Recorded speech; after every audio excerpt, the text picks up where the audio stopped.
I wondered if you could tell us why you wanted to do this interview.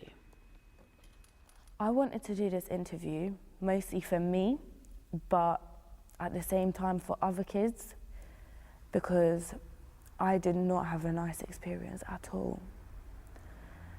And I would never want anyone else to be treated the same. I'm so sorry, but it's so difficult. Bedfordshire Police, how can I help? Bedfordshire Police, how can I help?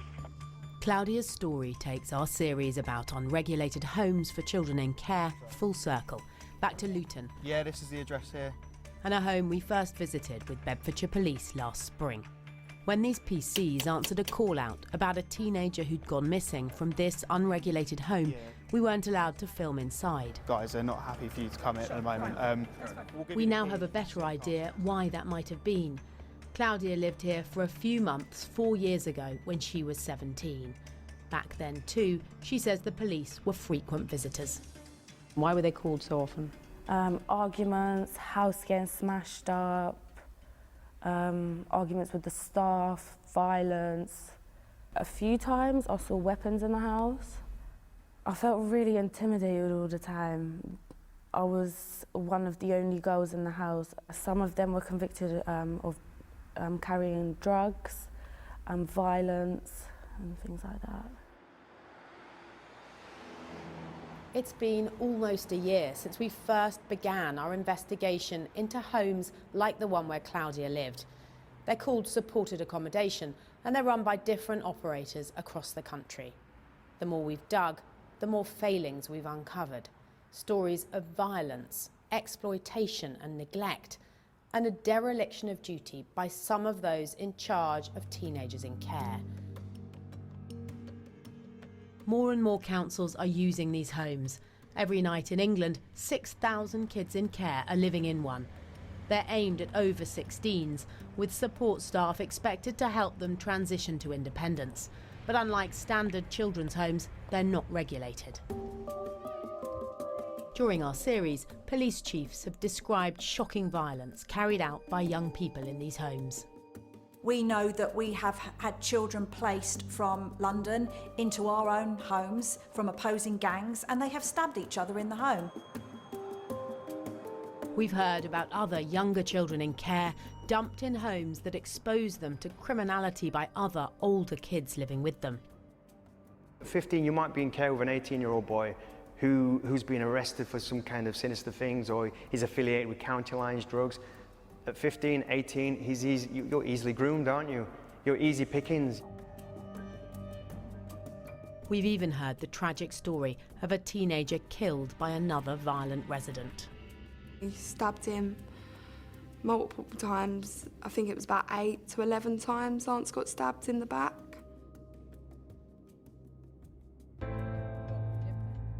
Tonight we hear about another unregulated home, the one where Claudia moved to when she was in care. I always had my room locked, but I still didn't feel like I was safe with the lock on. I was scared. Claudia says her home also wasn't a place of safety. Outside it looks like a home. Inside it's like a drug house. Claudia was happy to take us back there until we arrived. It feels a bit weird.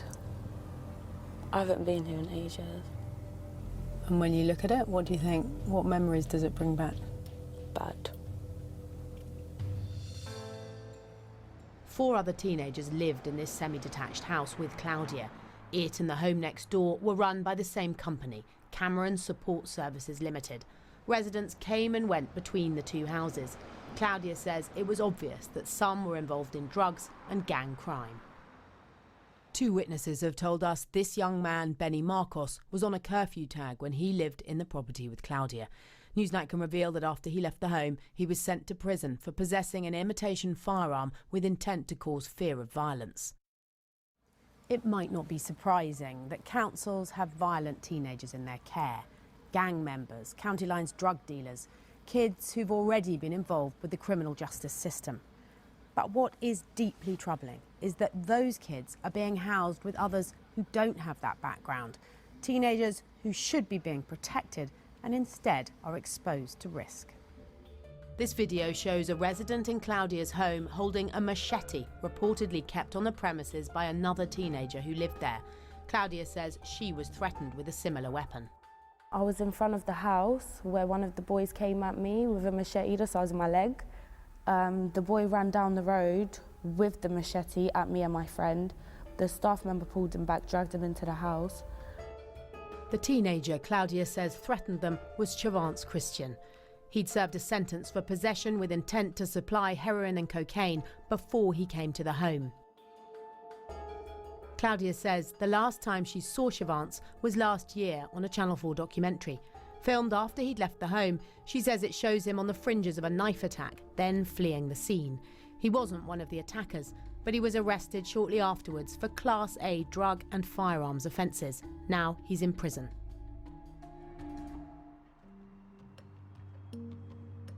It seems the kind of high-risk children Claudia lived with attracted premium payments for the company that ran the home, now called Harvest Care Group.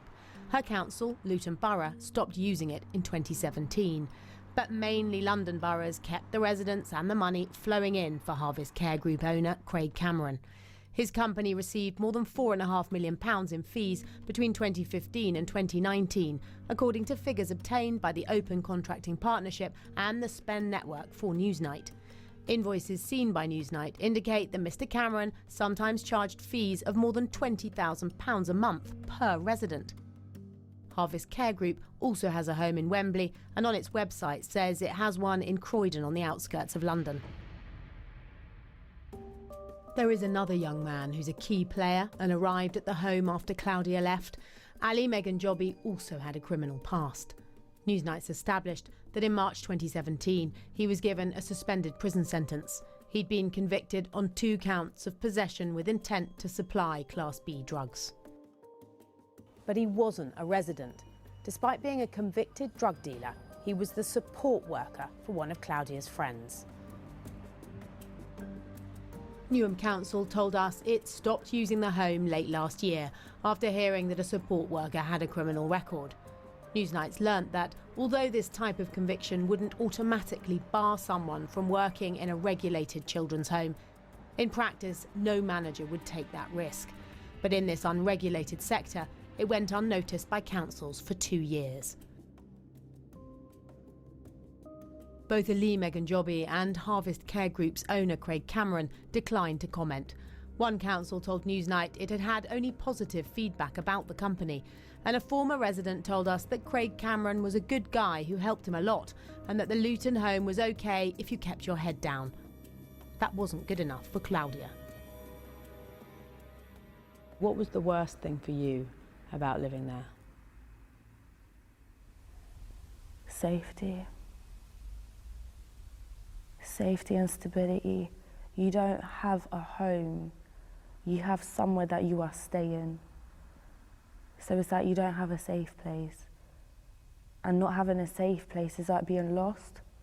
And whenever you go for help, you don't get it. So you feel even more lost. What is your life like now? My life is very different now. I go to uni, I study fashion design. I just handed in my submissions. Really proud of it.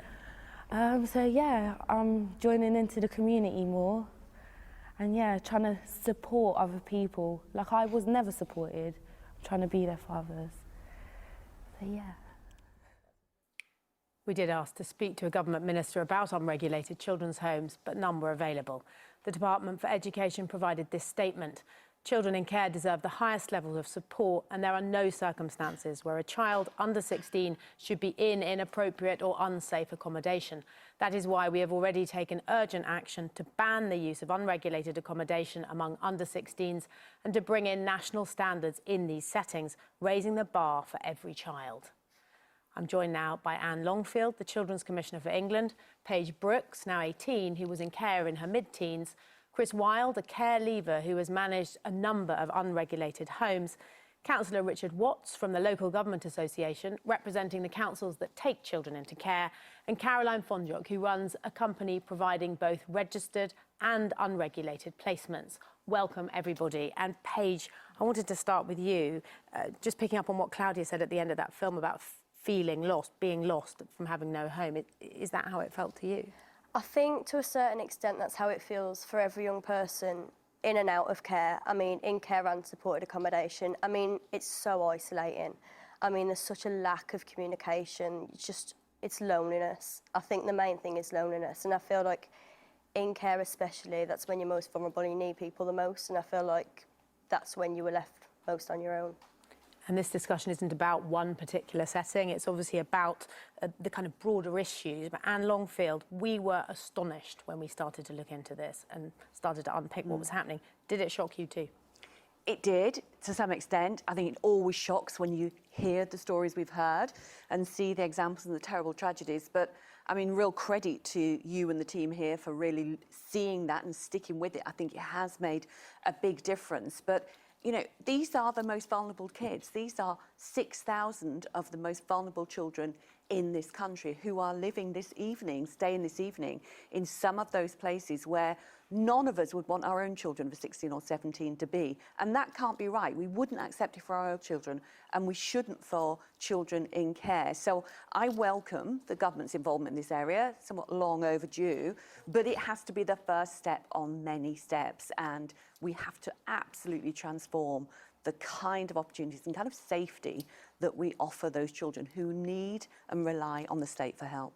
Richard, what we've heard time and time again through this series of the vast amounts of money that councils are paying, £20,000, more than £20,000 per child per month for some children, for poor quality care. Why can't you always get good quality care for that huge amount of taxpayers' money? It would be fantastic if it was available, but the real problem here for facing many councils is the enormous shortage of appropriate placements for our young people. I mean, the stories we've heard this evening are horrific.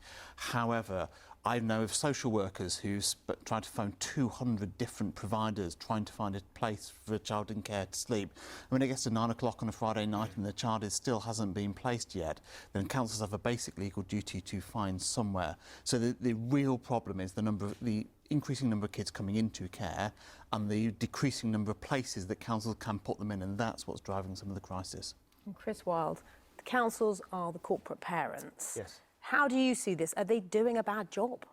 Well, they're not doing a bad job, but at the same time, they're not doing the right job, and that's what's causing the problem. I mean, I approach this from a personal and professional perspective. I'm in the trenches with these young people 24 hours a day, 7 days a week. I have seen firsthand the detrimental effect it's having on their well-being. Yes, Caroline Funjock, I don't go to you as a baddie. You provide both unregulated and regulated care settings. The government has made this announcement. They've announced this review. They're going to raise standards. We know they plan to ban under-16s from being placed in these homes. Scotland already regulates that sector. Do you think regulation in England is the answer? There's no question. As a use for under-16s has been unacceptable. We've had residential children's homes for a long time. We have all sorts of issues that we need to discuss and pull apart to make sure that we can have more placements and better placements for those children in the sector of registered children's homes. But in supported accommodation, actually, we need to all come together, all the agencies, to look at actually how we provide good quality provision that meets all of the needs, not just whether it's accommodation, whether there is good staff, but actually how we're all going to work as education, as health. And we've recognise the sums being charged for it?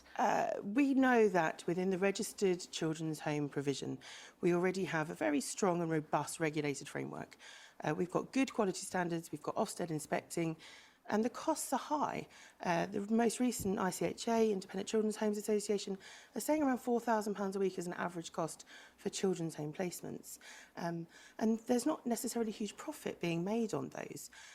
In the unregulated sector, the recent report from government suggested that one child, at least one, was being paid £250 a week. Now, we have to be realistic that if we're paying that, we are not going to get good quality care. But it seems like we're not getting good quality care at £20,000 a month and that's either. About regulation and the local authorities and those commissioning, going out, social workers visiting those homes and investigating and saying, well, it's not acceptable, that those children should not be there and they need to be removed. And Anne Longfield, the government is now making clear under-16s shouldn't be in these homes. Do you think 16 is the right cut-off point? Well, I don't want any children in care to be in these homes, actually. I want there to be better residential care and the proper support for children. I don't think these children, in the large extent, are able to provide support for themselves. I don't think that's the case. But I do think, you know, we have government now saying it's going to have a care review, something, again, I really welcome. That has to look absolutely at root and branch in terms of care. And I do accept that, you know, I'm very familiar with social workers saying that they do ring 200, 300. But knowing that, it can't be the case that we accept that as normal. It has to be something that is acted on, both locally and nationally too. And Paige, where are you on the sort of should under 16s not be in there, should over 16s be in these places? Personally, I feel like it's not supported accommodation that is the issue. I feel like it's the way that supported accommodation is managed. I mean, it's completely unregulated. I mean, as you said, up to £20,000 a month is absolutely ridiculous amounts of money. They could do so much with that. And I mean, as you said, I understand that it's not always possible to provide great care, but we shouldn't settle for a minimal. I mean, as a young person sitting here being in that position, it's completely unacceptable for any young person to go through that when there's a staff member there on minimum wage, when there's £20,000 per child being put into these places. So, I mean, to answer your question, Katie, I don't feel like it's supported accommodation that is the issue. I feel like if Ofsted was regulating this properly, I feel like if the councils were regulating this properly, and if social workers were more, you know, proactive in getting involved in actually taking the kids, walking the kids into these placements and not just dropping them off at the doorstep, that a lot more could be done. I mean, it is doable if it's managed right, but at the minute, it's not that. Richard, you were nodding there. What do you think of what Paige had to say? I think that's right. I think supported accommodation is for some young people an appropriate thing for them to be in, depending on that young person's needs. It's not the kind of accommodation that's the issue. What is the issue, actually, is that where that's not the right person, often young people are therefore put in it simply because there are no other viable options available. Children's social care has faced enormous funding pressure from government. We were overspent by £3 billion last year. Councils are cutting every other service available to them in order to keep spending money on children's social care, and it's still not enough. And the real issue here actually is this sector needs a proper funding injection from the forthcoming budget and comprehensive spending review. Are you going to get it? We desperately need it, because if we don't, we're going to carry on hearing stories like this. If it's not in this sector, it'll be in somewhere else, because the pressure will pop up somewhere else if it's not properly managed. And what do you think, Chris, of the announcements by the government? Well, you know, when I see it, I'll believe it. You know, people like me and Paige, this is what we do every day. We see it. We see young people dying every day. We see these young people coming into semi-independent care. We see county lines. They seem getting groomed into CSE. And for me personally, it hasn't changed in 20 years. So when you say government's going to invest money into the sector, where is it? And when is it going to come? How many more children need to die? I feel like it's not that, though. I'm sorry to interrupt. I just feel like, I know money seems to be the discussion and it always comes down to money, but no discredit to staff that do this job. But I feel like when I'm sitting next to someone like this, whose heart is so clearly in this job and wants to do right by these young people. I mean, sometimes it's just that conversation, it's that communication that can be the difference between being completely isolated and completely lonely, and a knock on that door to say, do you need help to look for work today? Or, you know, have your benefits been sorted out? Would you like to take a walk? I mean, it's tiny little things like that that are going to make such a difference. There's a real problem in this sector. One of the primary problems is the workforce. And actually, that's a problem across registered and unregulated. But staff have to understand and they have to learn. So we've got one of our ex-residents that does some training with the staff. And actually what she points out really eloquently is it's not about whether you were reporting me missing. It's not about whether you were telling me to stay in when, you know, I wanted to go out. It's about when I got up in the morning, did you offer me a cup of tea? I agree with Were there flowers on the side? Was there a fruit bowl there? It's chocolate on the bed. You know, I'm a social worker. I came into this field because I saw this, and it was unacceptable. Back when I started doing this work, we were looking at children being placed in unsuitable accommodation, B&B. There was no support whatsoever. But actually, we get into a conflict about whether registered or unregulated should be care or support. It doesn't matter the age of the child. We keep talking about this arbitrary age of 16, and actually, children should have a gentle transition through their age range into independence. And all of that, whether they are coming into care at 3 or they're leaving at 18 or beyond, it should be caring. So, very quickly, because we've got no time left, sadly, how confident are all of you that in a year's time, if you came back here, things would have changed? As long as we keep doing things like this, they will change. I think that we're going in the right direction and there's some green shoots, but it will need a massive commitment for change. And it's not all about money, but money's important. And really, kids have got to bit their heart for this. And at the moment, it doesn't feel like they are. Children in care are still children, that's it. And we need all the agencies to come together. One of the things that our organisation is doing is trying to set up a conference for later this year. We would want everybody to be involved in that, because it isn't just social care on its own that can deal with this. It isn't just unregulated. It's going to need all of us together to work on it.